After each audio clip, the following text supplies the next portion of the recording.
বিসমিল্লাহির রহমানির রহিম।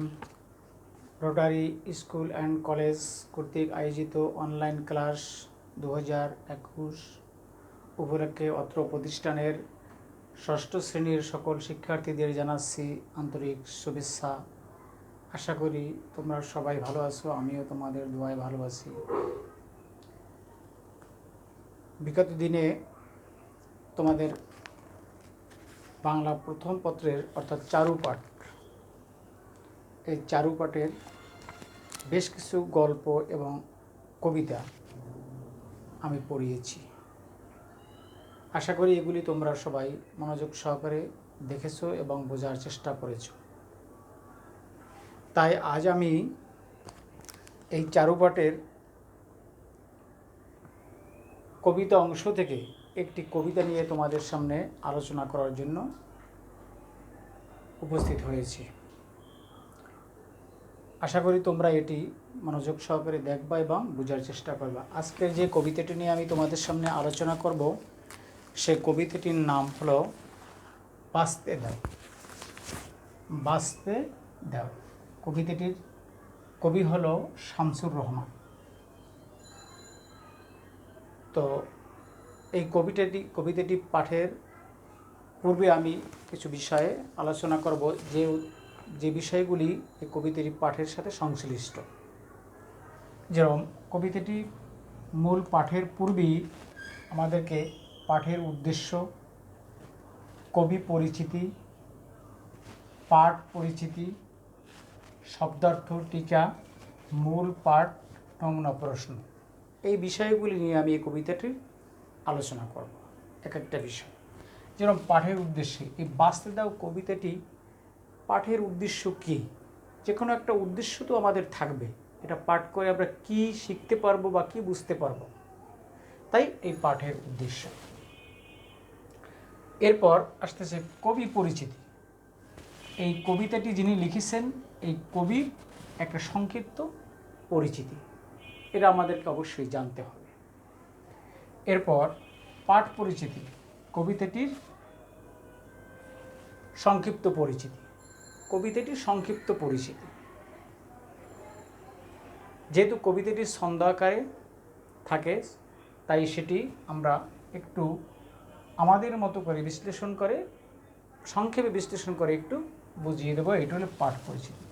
এরপর এর ভিতর কিছু শব্দ অর্থ আছে এবং টিকা, যেগুলি একটু কঠিন কঠিন শব্দ এবং টিকা, এগুলি বুঝলে আমাদেরকে কবিতাটি বুঝতে, এর ভাবার্থ বুঝতে, প্রশ্নগুলির উত্তর করতে আমাদের খুব সহজ হবে। তাই এর শব্দার্থ, টিকাগুলি আমাদেরকে জানতে হবে। এরপর মূল কবিতা পাঠ, আবৃত্তি এবং প্রতিটি ছন্দের অর্থ এবং ভাবার্থ আমাদেরকে বুঝতে হবে। এরপর নমুনা প্রশ্ন, এরপর কতগুলি নমুনা প্রশ্ন দেওয়া থাকবে। এই প্রশ্নগুলি, এই বিষয়গুলি আমাদের জানা থাকলে, এই বিষয়গুলি যদি আমাদের জানা থাকে, তাহলে আমরা এই নমুনা প্রশ্নগুলি যেগুলি দেওয়া আছে, এখানে একটা কয়েকটা নমুনা প্রশ্ন দেওয়া আছে, আরও যে ধরনের প্রশ্নই হোক না কেন আমরা কিন্তু তার উত্তর করতে সহজেই পারব। তাই এই বিষয়গুলি আমাদেরকে একটু আগে জেনে নিতে হবে।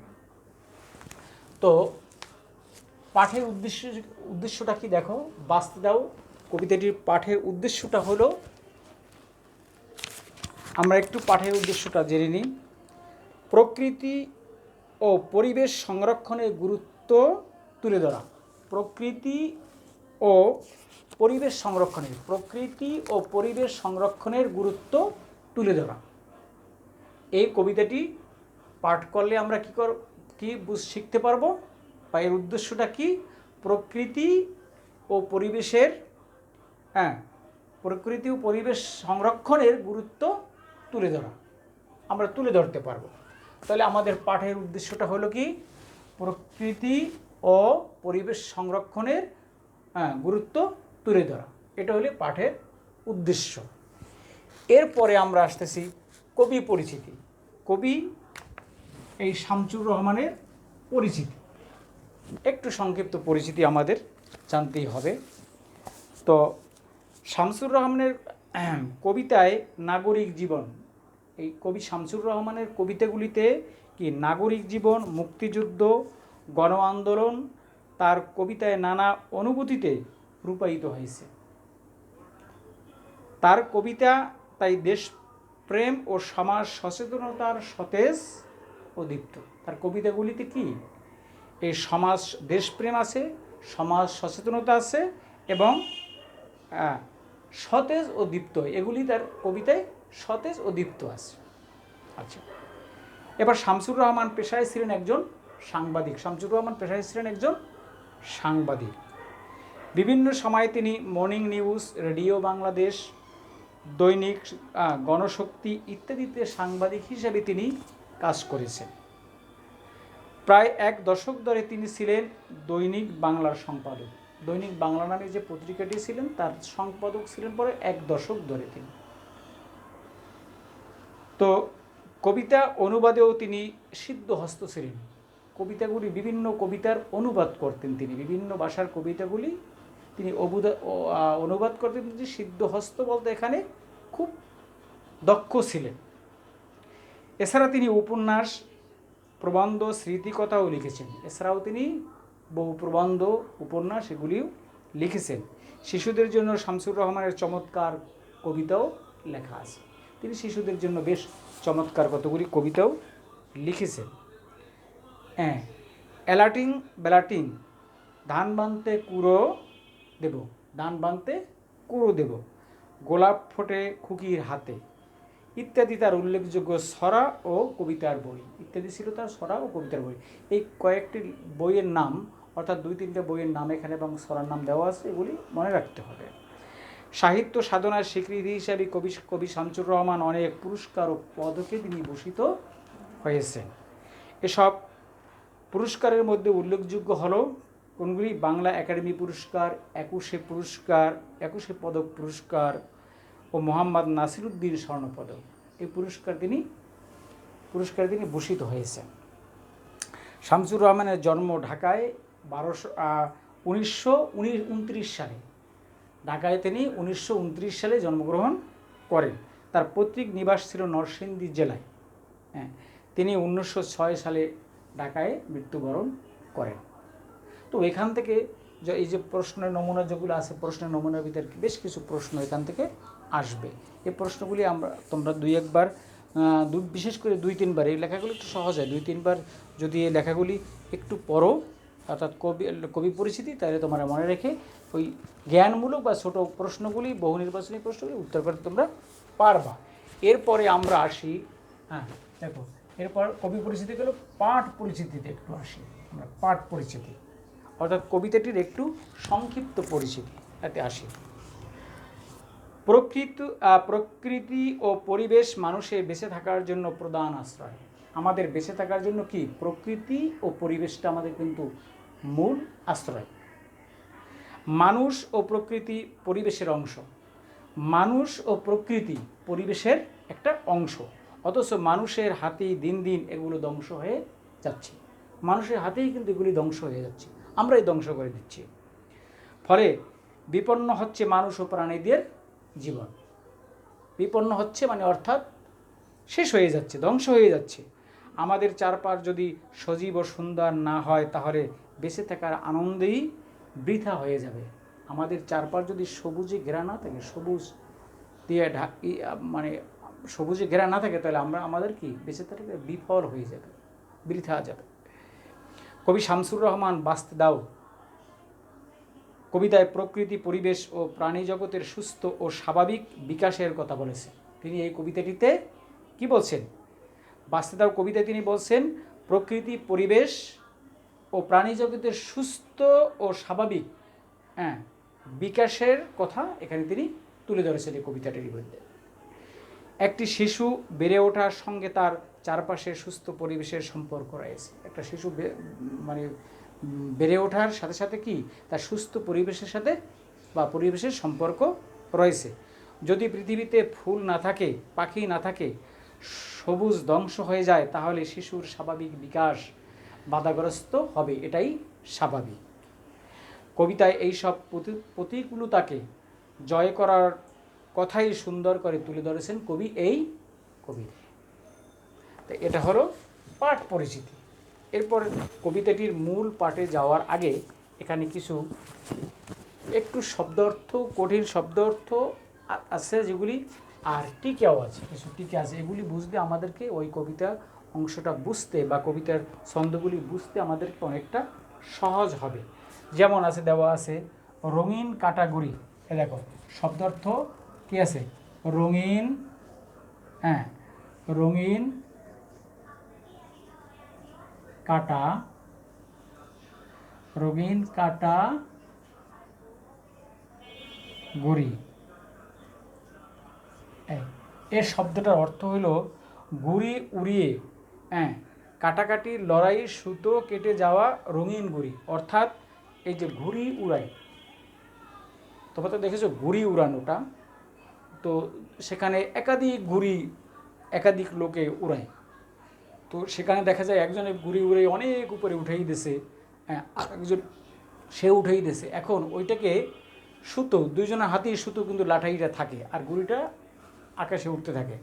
তো এরপর একজনে আরেকজনের ঘুড়িকে ওই সুতোটাকে ওই লাঠাই দিয়ে বিভিন্ন কৌশলে সুতোটাকে যদি কোনো মতে টেনে কেটে দিতে পারে, হ্যাঁ, তাহলে কিন্তু সে, তার কাছে সে পরাজিত হয়ে গেল। এটাকে বলা হয়েছে রঙিন, হ্যাঁ, কাটাগুড়ি।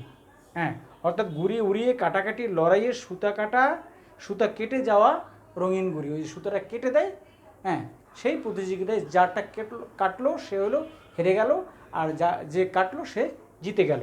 এটাকে বলা হয়েছে রঙিন কাটা ঘুড়ি। তারপর জোনাক পোকা আলোর, হ্যাঁ, খেলা খেলছে রোজি। জোনাক পোকা আলোর খেলা খেলছে রোজি। হ্যাঁ, এটাকে দেখো, জোনাক পোকা, তো সন্ধ্যার অন্ধকারে জোনাকি, হ্যাঁ, আলো জ্বালিয়ে যেন, হ্যাঁ, খেলায় মাতে।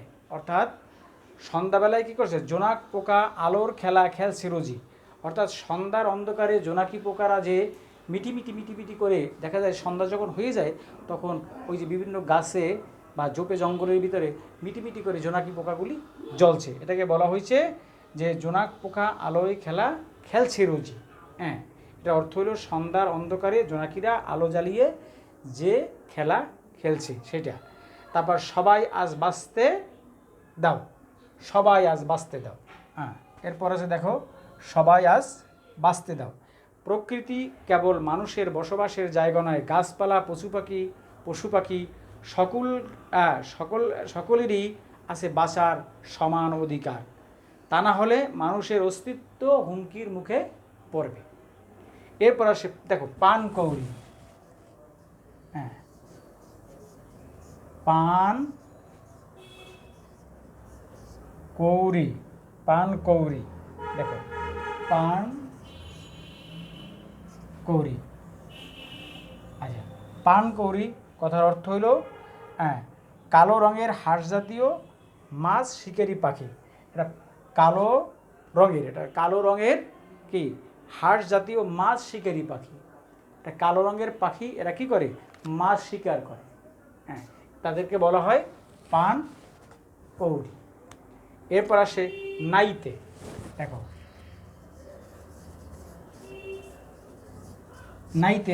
নাইতে শব্দের অর্থ হলে গোসল করতে। অর্থাৎ গোসল করতে, গোসল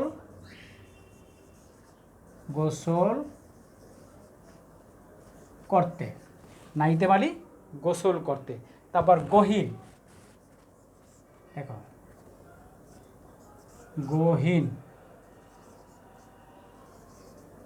গহীন শব্দের অর্থ হইল গভীর, অর্থাৎ গভীর। গহীন মানে গভীর বা অতল বা গহন। তারপর গাঙে, হ্যাঁ,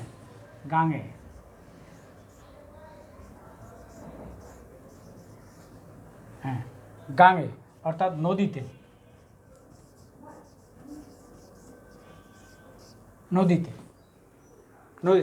এগুলো হলো একটু কঠিন শব্দ এবং এর টিকাগুলি আমি তোমাদের সামনে তুলে দিলাম। এরপর আমরা যাব মূল পাঠে। এটাকে কবিতা লিখে আবৃত্তি করতে হবে। এবং আচ্ছা, মূল পাঠে আমরা যাই। বাঁচতে দাও শামসুর রহমান। এই তো দেখো ফুল বাগানে গোলাপ ফোটে, ফুটতে দাও। রঙিন কাটা গুড়ির পিছে বালক ছোটে, ছুটতে দাও। নীল আকাশের সোনালি চিল মেলছে পাখা, মেলতে দাও। নীল আকাশের সোনালি চিল মেলছে পাখা, মেলতে দাও। তারপর জোনাক পোকা আলোর খেলা খেলছে রোজি, খেলতে দাও। মধ্যদিনে নরম ছায়ায় ডাকছে গুগু, ডাকতে দাও। বালির ওপার কত কিছু আঁকছে শিশু, আঁকতে দাও। কাজল বিলে পান কৌরি নাইছে সুখে, নাইতে দাও। গহীন গাঙে সুজন মাঝি বাইছে নাও, বাইতে দাও। নরম রোদে শ্যামা পাখি নাচ জুড়েছে, নাচতে দাও। শিশু পাখি ফুলের কুড়ি সবাইকে আজ বাঁচতে দাও। তো এটা হলো কবিতাটির আবৃত্তি। এখন এটা আমরা প্রতিটা ছন্দ এবং বাবর্ত, যেমন এখানে কবি বলেছেন, এই তো দেখো ফুল বাগানে গোলাপ ফোটে, ফুটতে দাও। কবি বলছে প্রকৃতি স্বাভাবিকভাবেই কী করছে, ফুল বাগানে গোলাপ ফুটছে, তাকে কি ফুটতে দাও। তোমরা তাকে কোথাও থেকে বাধা দিও না, তাকে ফুটতে দাও স্বাভাবিকভাবে। প্রকৃতির দান, প্রকৃতি এটাকে যে নিয়মে ফুটতে দিচ্ছে সেভাবে ফুটতে দাও। এই তো দেখো ফুল বাগানে গোলাপ ফোটে, ফুটতে দাও, তাকে ফুটতে দাও। রঙিন কাটা গুড়ির পিছে বালক ছুটে, ছুটতে দাও। রঙিন কাটা ওই যে সুতা কাটা, রঙিন ঘুড়িগুলি সুতা দিয়ে উড়াচ্ছে, বালকেরা নিচে বয়ে খুব আনন্দ করতেছে, এবং কেউ কারো সুতা কেটে দিলে সে ঘুড়ি উড়ে যাবে। এই আনন্দ করতেছে, তাদেরকে এই ঘুড়ির পিছনে ছুটতে দাও। নীল আকাশে সোনালি চিল মেলছে পাখা। নীল আকাশে কি করছে, সোনালি চিল পাখি, চিল একটা পাখি না, কি করছে, মেলছে পাখা, মেলতে দাও। ওখানে আকাশে ওখানে উঠতেছে, তাকে সে স্বাভাবিক নিয়মে, প্রকৃতির নিয়মে সে উঠতেছে, তাকে উঠতে দাও, তাকে কোনোভাবে বাধা দিও না। জোনাক পোকা আলোর খেলা খেলছে রোজি, খেলতে দাও। জোনাকি পোকা কী করে, প্রতিদিন সন্ধ্যা হলেই ওই জারের ভিতরে, জঙ্গলের ভিতরে মিটিমিটি করে জ্বলতেছে, আর প্রকৃতির এত সুন্দর লাগতেছে যে কালো অন্ধকারের ভিতরে জোনাকি পোকাগুলো জ্বলতেছে। তাদেরকে জ্বলতে দাও, তাদেরকে কোথাও থেকে বাধা দিও না। প্রকৃতির নিয়মই সে তার কাজ সে চালিয়ে যাক। মধ্যদিনে নরম ছায়ায় ডাকছে গুগু, ডাকতে দাও। মধ্যদিনের নরম ছায়ায়, অর্থাৎ দুপুর বেলার দিকে সাধারণত নরম ছায়া কি গাছের ছায়ায় বসে, সেখানে বসে কি গুগু পাখি, এক ধরনের পাখি, এই গুগু পাখি কি করতেছে, ডাকছে, তাকে ডাকতে দাও। এখানে তুমি বাধা দিও না, সে প্রকৃতির নিয়ম অনুসারে সে ডাকছে, তাকে ডাকতে দাও। বালির ওপর কত কিছু আঁকছে শিশু, বালির ওপর কত কিছু আঁকছে শিশু, আঁকতে দাও। সে মনের আনন্দে, মনের মাধুরী মিশিয়ে সে বালির উপরে বসে বসে কত না ছবি আঁকছে, তাকে আঁকতে দাও, তাকে বাধা দিও। কাজল বিলে পান কৌরি নাইছে সুখে। কাজল বিলে অর্থাৎ যে বিলের পানি কালো পরিষ্কার স্বচ্ছ, সেই বিলে কোন পাখি, পান কৌরি এক ধরনের পাখি, সেই পান কৌরি পাখিগুলি কী করছে, সেখানে সে পান কৌরি তারা মাছ খায়, সে পাখিতে, তারা কি করছে, নাইছে সুখে, অর্থাৎ সেই পানিতে, কাজল বিলের সেই স্বচ্ছ পানিতে তারা নাইছে, তাদের কী করো, নাইতে দাও। গহীন গাঙে সুজন মাঝি বাইছে, নাও। গহীন গাঙে অর্থাৎ গভীর গাঙে, সেই গহীন মানে গভীর, গভীর, সেই গভীর গাঙে কী করছে, মাঝি নৌকা বাইতেছে, তাকে বাইতে দাও। নরম রোদে শ্যামা পাখি নাচ জুড়েছে, নাচতে দাও। নরম রোদে শ্যামা পাখি, অর্থাৎ শীতকালে সাধারণত একটু রোদটা খুব মজার থাকে, নরম অর্থাৎ কোমল, একটু খুব মজাদায়ক রোদ থাকে, সেই রোদে কী করছে, শ্যামা পাখি নাচ জুড়েছে, তাকে নাচতে দাও। অর্থাৎ প্রকৃতির কোথাও বাধা দিও না, সে যেভাবে চলতেছে চালাও। শিশু পাখি ফুলকুড়ি সবাইকে আজ বাঁচতে দাও। এই যা কিছু আছে প্রকৃতিতে, শিশু পাখি ফুল যা যেখানে আছে তার সে কাজ করতে দাও, কোথাও তাকে বাধা দিও না, তাহলে সে স্বাভাবিকভাবেই সে বাঁচতে থাকবে। কিন্তু কবিতাটি আমি তোমাদেরকে বুঝাইলাম, তোমরা এটা বোঝার একটু চেষ্টা করবা। এবং বিশেষ করে আবৃত্তি, এই যে লেখক পাঠের উদ্দেশ্য, কবি পরিচিতি, পাঠ পরিচিতি, শব্দার্থ, মূল পাঠ আর প্রশ্নের নমুনা তো বইতে দেওয়া আছে। আর প্রশ্নের নমুনা আমি বিভিন্ন সময় বলে থাকি, এটা প্রশ্নের নমুনা এখানে দেওয়া আছে, এখান থেকে দেখে নেবা। আর এই জিনিসগুলি তোমরা একটু সুন্দর করে পড়বা, তাহলেই কবিতাটি তোমাদের আয়ত্তে এসে যাবে। এই বলে আমি আজকে মতোই শেষ করছি। আগামী ক্লাসের আমন্ত্রণ জানিয়ে তোমাদের কাছ থেকে দিয়ে নিয়েছি। ভালো থেকো, খোদা হাফেজ।